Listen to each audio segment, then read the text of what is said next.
പൊതുവെ എല്ലാവർക്കും ഭയമുള്ള ജീവികളാണ് മുതലകൾ. ലോകത്ത് ഏറ്റവും കൂടുതൽ, അതായത് 3700 PSI ബൈറ്റ് ഫോഴ്സ് ഉള്ള ജീവികൾ കൂടിയാണിവ.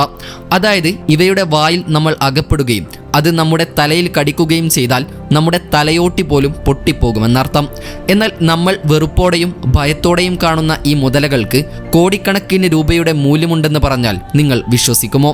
എന്നാൽ വിശ്വസിച്ചേ മതിയാകൂ. China, America, Thailand, Australia, south Africa, Indonesia തുടങ്ങിയ രാജ്യങ്ങളാണ് പ്രധാനമായും മുതലകളെ ഉപയോഗിച്ച് കോടിക്കണക്കിന് രൂപ സമ്പാദിക്കുന്നത്. എന്നാൽ ഇത്തരത്തിൽ മുതലകളെ എന്തിനാണ് ഈ രാജ്യങ്ങൾ വളർത്തുന്നതെന്നും ഇത്രയും അപകടം പിടിച്ച ജീവികളെ എങ്ങനെയാണ് വളർത്തി കോടികൾ സമ്പാദിക്കുന്നതെന്നുമാണ് ഈ വീഡിയോയിലൂടെ നമ്മൾ കാണാൻ പോകുന്നത്. മുതലകൃഷിയിലേക്ക് കടക്കുന്നതിന് മുൻപ് മുതലകളെക്കുറിച്ച് ചില കാര്യങ്ങൾ നമ്മൾ അറിഞ്ഞിരിക്കണം. മുൻപ് സൂചിപ്പിച്ചതുപോലെ മൃഗങ്ങളുടെ കൂട്ടത്തിലെ ഭീകരനാണ് മുതലകൾ. പൊതുവെ അപകടകാരികളായ മുതലകളുടെ അടുത്തേക്ക് മനുഷ്യർ പോലും പോകാറില്ല. പതുങ്ങിയിരുന്ന് ഇരയെ പിടിക്കുന്ന ജീവിയാണ് മുതല. സാധാരണയായി ഒരു മുതലയ്ക്ക് 60 മുതൽ 110 വരെ പല്ലുകൾ ഉണ്ടാകാറുണ്ട്. മുതലകൾ 5 മുതൽ 6 മീറ്റർ നീളത്തിൽ വരെ വളരുകയും ചെയ്യും. നൈൽ നദിയിലെ പല്ലി എന്നർത്ഥം വരുന്ന ഗ്രീക്ക് പ്രയോഗത്തിൽ നിന്നാണ് ക്രോക്കഡൈൽ എന്ന വാക്ക് ഉരുത്തിരിഞ്ഞു വരുന്നത്. ഇനി കാര്യത്തിലേക്ക് വരാം. അമേരിക്കയും ചൈനയുമൊക്കെയാണ് ഏറ്റവും കൂടുതൽ മുതലകളെ കൃഷി ചെയ്യുന്നതെന്ന് മുൻപേ പറഞ്ഞല്ലോ. മുതലകളുടെ ഓരോ ബ്രീഡിംഗ് സീസൺ വരുമ്പോഴും ജോലിക്കാർ ഇവകളുടെ മുട്ടകൾ ഇവയുടെ കൂട്ടിൽ നിന്നും കളക്ട് ചെയ്യുന്നതാണ് മുതലകൃഷിയിലെ ആദ്യത്തെ സ്റ്റെപ്പ് എന്ന് പറയുന്നത്. ഇവയുടെ കൂടുകൾ നശിപ്പിക്കാതെ വളരെ സൂക്ഷ്മമായാണ് ഈ മുട്ടകളെ ജോലിക്കാർ ശേഖരിക്കാറുള്ളത്. ഇത്തരത്തിൽ കളക്ട് ചെയ്തെടുത്ത മുട്ടകൾ കൃത്രിമമായി നിർമ്മിച്ച സാൻഡ് ബോക്സുകളിൽ നിക്ഷേപിക്കുകയും ഈ ബോക്സുകളിൽ ഈ മുട്ടകൾ വിരിയാനാവശ്യമായ കൃത്യമായ മോയ്സ്ചറൈസും ടെമ്പറേച്ചറും സെറ്റ് ചെയ്യുകയുമാണ് ചെയ്യുന്നത്. സാധാരണഗതിയിൽ മുതലകളുടെ മുട്ടകൾ വിരിയാൻ 55 മുതൽ 110 ദിവസത്തോളമാണ് എടുക്കാറുള്ളത്. കാട്ടിലും മറ്റുമാണെങ്കിൽ ഇത്തരത്തിൽ മുട്ടകൾ വിരിഞ്ഞിറങ്ങുന്ന മുതലക്കുട്ടികൾ മറ്റ് ജീവികളുടെ ഭക്ഷണമാകുന്നത് പതിവാണ്. എന്നാൽ ഇത്തരത്തിൽ സാൻഡ് ബോക്സുകളിൽ വിരിഞ്ഞിറങ്ങുന്ന മുതലക്കുട്ടികൾ സർവൈവ് ചെയ്യാനുള്ള സാധ്യത വളരെ കൂടുതലാണ്. അങ്ങനെ ഈ മുട്ടകൾ വിരിഞ്ഞിറങ്ങുന്ന കുഞ്ഞുങ്ങളെ പ്രത്യേകമായിട്ടുള്ള മറ്റൊരു കൺട്രോൾഡ് പ്ലേസിലേക്ക് മാറ്റുകയാണ് ചെയ്യുക. ഈ സ്ഥലത്തെ ടെമ്പറേച്ചർ എന്ന് പറയുന്നത് 27 ഡിഗ്രി മുതൽ 31 ഡിഗ്രി സെൽഷ്യസ് വരെയൊക്കെയാണ്. അതേപോലെ ഇവിടെയുള്ള ഹ്യൂമിഡിറ്റി 70% മുതൽ 90% ഇടയിലുമായിരിക്കും. ഈ ഒരു ടെമ്പറേച്ചറും ഹ്യൂമിഡിറ്റിയിലുമാണ് ഇത്തരത്തിൽ ജനിച്ച മുതലക്കുഞ്ഞുങ്ങളെ നല്ല ആരോഗ്യത്തോടെ വളരാൻ സഹായിക്കുന്നത്. മുതല കുഞ്ഞുങ്ങളുടെ ആദ്യ കുറച്ച് മാസങ്ങളാണ് ഏറ്റവും പ്രാധാന്യമുള്ള കാലഘട്ടം എന്ന് പറയുന്നത്. കാരണം ഈ സമയത്ത് നല്ല രീതിയിലുള്ള ഭക്ഷണവും കെയറിങ്ങും ലഭിച്ചു കഴിഞ്ഞാൽ ഈ മുതലകളിൽ നല്ല ഇറച്ചിയും ഗുണമേന്മയുള്ള തൊലിയും ലഭിക്കും. ജനിച്ചിറങ്ങിയ സമയങ്ങളിൽ എല്ലാ ദിവസവും മുതലക്കുഞ്ഞുങ്ങൾ ഭക്ഷണം കഴിക്കാറുണ്ട്. കോഴി, ബീഫ്, മത്സ്യം തുടങ്ങിയവയുടെ മാംസങ്ങളുടെ മിശ്രിതമാണ് ഫാമുകളിൽ ഇവയുടെ ഭക്ഷണമായി നൽകാറുള്ളത്. എന്നാൽ ഇവ വളർന്നു കഴിഞ്ഞാൽ ആഴ്ചയിൽ 3-4 തവണയേ ഭക്ഷണം കഴിക്കാറുള്ളൂ. സത്യത്തിൽ കാട്ടിൽ വളരുന്ന മുതലകളും ഇത്തരത്തിൽ തന്നെയാണ് ഭക്ഷണം കഴിക്കുന്നത്.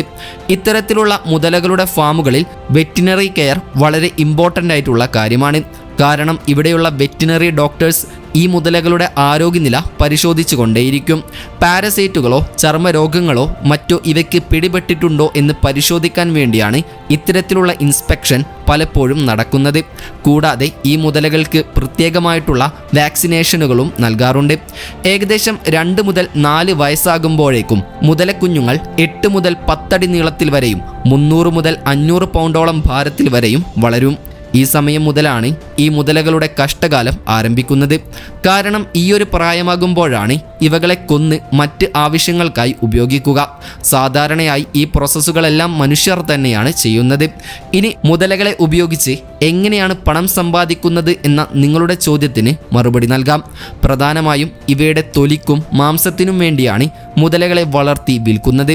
അതിനാൽ തന്നെ ഈ മുതലകളെ കൊല്ലുന്ന സമയത്ത് ഇവയുടെ തൊലിക്ക് ഒരു തരത്തിലുള്ള ഡാമേജും വരുത്താതെ വളരെ സൂക്ഷ്മമായാണ് ഇവയെ കൊല്ലാറുള്ളത്. അതുപോലെ ഈ മുതലകളെ കൊല്ലുന്നതിന് പ്രത്യേകമായിട്ടുള്ള നിയമങ്ങളും ഗവൺമെൻറ് മുന്നോട്ട് വെച്ചിട്ടുണ്ട്. അതായത് മുതലകളെ കൊല്ലുന്നത് വേദനയില്ലാതെയും വളരെ പെട്ടെന്നായിരിക്കണമെന്നും നിയമമുണ്ട്. ഏതായാലും ഇത്തരത്തിൽ കൊന്നുകഴിഞ്ഞ മുതലകളുടെ തൊലികൾ വളരെ ശ്രദ്ധയോടെ ഇവയുടെ ശരീരത്തിൽ നിന്നും വേർതിരിച്ചെടുക്കുകയും മറ്റു കീറലുകളോ ഡാമേജുകളോ ഇല്ലെന്ന് ഉറപ്പുവരുത്തുകയും ചെയ്യും. ശേഷം ഹൈഡ് എന്ന് വിളിക്കുന്ന ഇവയുടെ തൊലികൾ വൃത്തിയാക്കിയതിന് ശേഷം ഉപ്പിട്ട് പ്രിസർവ് ചെയ്യുകയാണ് ചെയ്യുന്നത്. ശേഷം ടാനറീസ് എന്ന് വിളിക്കുന്ന ഫാക്ടറികളിലേക്ക് ഇവയുടെ തൊലികൾ അയക്കും. അവിടെ വെച്ച് ഈ തൊലികൾ കെമിക്കലുകളും മറ്റും ഉപയോഗിച്ച് സോഫ്റ്റും സ്ട്രോങ്ങും ലോങ് ലാസ്റ്റിങ്ങുമാക്കിയെടുക്കും. എന്നാൽ കേൾക്കുന്ന പോലെ ഈ പ്രോസസ്സ് അത്ര എളുപ്പമാണെന്ന് ചിന്തിക്കരുത്. കാരണം ഈ ടാനിങ് പ്രോസസ്സിന് ആഴ്ചകൾ വരെ സമയമെടുക്കാറുണ്ട്. ഈ പ്രോസസ്സിലാണ് ഇവയെ പ്രത്യേകമായിട്ടുള്ള ലിക്വിഡിൽ മുക്കിവെച്ച് കൃത്യമായി മറ്റു നിറങ്ങൾ കൊടുത്ത് ഡൈ ചെയ്തെടുക്കുന്നത്. കൂടാതെ മുതലകളുടെ വയറുഭാഗത്തുള്ള തൊലിക്കാണ് ഏറ്റവും കൂടുതൽ വിലയുള്ളത്. കാരണം ഈ തൊലിക്കാണ് ഏറ്റവും കൂടുതൽ മിനുസമുള്ളതും സ്കെയിൽ പാറ്റേണുമുള്ളത്. ഇവ ഹാൻഡ് ബാഗുകൾ, ഷൂസുകൾ, ബെൽറ്റുകൾ, വാച്ച് സ്ട്രാപ്പുകൾ തുടങ്ങിയ വിലയേറിയ ഉൽപ്പന്നങ്ങൾ നിർമ്മിക്കാനാണ് ഉപയോഗിക്കുന്നത്. ഇനി മുതലകളുടെ മറ്റു ഭാഗങ്ങളിൽ നിന്നുള്ള കട്ടിയുള്ള തൊലി ഫർണിച്ചറുകളിൽ ഒക്കെയുള്ള കവറിങ്ങായും മറ്റും ഉപയോഗിക്കാറുണ്ട്. മുതലകളുടെ ഇത്തരത്തിൽ എടുക്കുന്ന തൊലികളിൽ എന്തെങ്കിലും സ്ക്രാച്ചുകളോ ഡാമേജുകളോ ഉണ്ടെങ്കിൽ അത് ഉപയോഗിച്ച് ലക്ഷറി പ്രൊഡക്റ്റുകൾ നിർമ്മിക്കാറില്ല. യൂറോപ്പ്, ഏഷ്യ തുടങ്ങിയ ഭൂഖണ്ഡങ്ങളിലാണ് മുതലകളുടെ തൊലികൾ ഉപയോഗിച്ചുള്ള പ്രൊഡക്റ്റുകൾക്ക് വലിയ വില നൽകുന്നത്. ഹെർമസ്, ലൂയിസ് വിട്ടൺ തുടങ്ങിയ പോപ്പുലർ കമ്പനികൾ മുതലകളുടെ തൊലി ഉപയോഗിച്ചുള്ള ഫാഷൻ പ്രൊഡക്റ്റുകൾ നിർമ്മിച്ച് വലിയ വിലക്ക് വിൽക്കുന്നുണ്ട്. മുതലയുടെ തൊലികൾ കൊണ്ട് നിർമ്മിക്കുന്ന ലക്ഷറി പ്രൊഡക്റ്റുകളുടെ വില എന്ന് പറയുന്നത് 40 മുതൽ 60 ലക്ഷം ഇന്ത്യൻ രൂപയോളം വരെ ഉണ്ടാകുമെന്നതാണ് സത്യം. ഇത്തരത്തിൽ ഓരോ വർഷവും മില്യൺ കണക്കിന് ഡോളറാണ് അമേരിക്ക, ചൈന പോലെയുള്ള രാജ്യങ്ങൾ മുതലകളുടെ തൊലി ഉപയോഗിച്ച് സമ്പാദിക്കുന്നത്. മുതലകളുടെ തൊലി കൂടാതെ ഇവയെ കൊല്ലുന്നത് ഇറച്ചിക്ക് വേണ്ടിയാണെന്നും മുൻപേ സൂചിപ്പിച്ചല്ലോ. ഇവയുടെ വാല്, കാലുകൾ, ജോ, റിബ്സ് തുടങ്ങിയ ഭാഗങ്ങളിലെ ഇറച്ചിയാണ് വലിയ വിലക്ക് ആളുകൾ വാങ്ങി ഭക്ഷണമാക്കാറുള്ളത്. America, China, Thailand, Philippines, Vietnam, Malaysia, Indonesia, South Africa, Australia തുടങ്ങിയ രാജ്യങ്ങളിലും ചില യൂറോപ്യൻ രാജ്യങ്ങളിലും മുതലയിറച്ചിയും ഇതുകൊണ്ട് കുക്ക് ചെയ്തെടുക്കുന്ന വിഭവങ്ങളും വളരെ പ്രസിദ്ധമാണ്. ഇവ ഇത്രത്തോളം പോപ്പുലർ ആവാനുള്ള കാരണമെന്നത് മുതലയിറച്ചിയിൽ ഹൈ പ്രോട്ടീനും ലോ ഫാറ്റുമാണ് അടങ്ങിയിട്ടുള്ളത് എന്നുള്ളതുകൊണ്ടാണ്. അമേരിക്കയിലൊക്കെ മുതലകളുടെ ഇറച്ചിക്ക് കിലോയ്ക്ക് 3500 മുതൽ 7000 രൂപയോളം വരെയൊക്കെയാണ് വില വരുന്നത്. മറ്റു രാജ്യങ്ങളിലും ഏകദേശം ഇത്രത്തോളം തന്നെ വില വരുന്നുണ്ടെങ്കിലും തായ്ലാൻഡിലും ഫിലിപ്പീൻസിലും മുതലയിറച്ചിക്ക് താരതമ്യേന വില കുറവാണ്. മുതലിറച്ചിക്ക് മത്സ്യങ്ങളുടെയും കോഴിയുടെയും ഇറച്ചിയുടെയും ഒരു മിക്സ്ഡ് ആയിട്ടുള്ള സ്വാദാണെന്നാണ് പറയപ്പെടുന്നത്. ഏതായാലും മുതലിറച്ചി കഴിച്ചിട്ടുള്ളവർ അതിൻ്റെ ടേസ്റ്റ് എങ്ങനെയാണെന്ന് കമൻറ്റ് ചെയ്യാൻ മറക്കരുത്.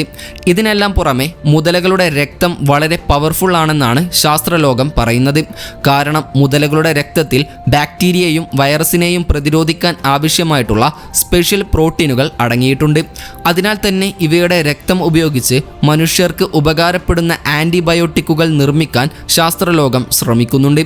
കൂടാതെ മുതലയുടെ തൊലി ഉപയോഗിച്ച് പലതരത്തിലുള്ള പ്രൊഡക്റ്റുകൾ നിർമ്മിക്കുന്നുണ്ടെന്ന് മുൻപേ സൂചിപ്പിച്ചല്ലോ. അത്തരത്തിൽ ഒമേഗ എന്നൊരു വാച്ച് കമ്പനി മുതലകളുടെ തൊലി ഉപയോഗിച്ച് ബഹിരാകാശ യാത്രികർക്ക് വേണ്ടി സ്പെഷ്യൽ വാച്ച് സ്ട്രാപ്പുകൾ നിർമ്മിച്ചിരുന്നു. ഇതിനെല്ലാം പുറമെ മുതലകളുടെ തൊലിയും മാംസവും എടുത്തു കഴിഞ്ഞാലും ഇവയുടെ അസ്ഥികൾ ഉപയോഗിച്ച് പലതരത്തിലുള്ള ആർട്ടുകളും നിർമ്മിക്കാറുണ്ട്. കൂടാതെ മുതലകളെ വളർത്തുന്ന ഫാമുകൾ ടൂറിസ്റ്റ് കേന്ദ്രമായും പ്രവർത്തിക്കാറുണ്ട്. അതുവഴിയും ഫാമുകൾ വരുമാനമുണ്ടാക്കുന്നു. ചുരുക്കി പറഞ്ഞാൽ മുതലക്കൃഷി എന്നത് പൂർണ്ണമായും ലാഭം ലഭിക്കുന്ന ഒരു കൃഷിയാണെന്ന് സാരം. ഇന്ത്യയിൽ മുതലകളെ വളർത്തുന്നത് നിയമപരമാണെങ്കിലും വളരെ കർശനമായിട്ടുള്ള നിയമങ്ങളുടെ അടിസ്ഥാനത്തിലാണ് ഇതിന് അനുവാദം നൽകിയിരിക്കുന്നത്. ഏതായാലും നിങ്ങൾക്ക് മുതലകളെ വളർത്താനുള്ള ഒരവസരം ലഭിച്ചാൽ നിങ്ങളത് ചെയ്യുമോ എന്ന് കമൻറ്റ് ചെയ്യാൻ മറക്കരുത്. അപ്പോൾ മറ്റൊരു ഇൻഫോർമേറ്റീവായ വീഡിയോയുമായി വരുന്നത് വരെ ഗുഡ് ബൈ.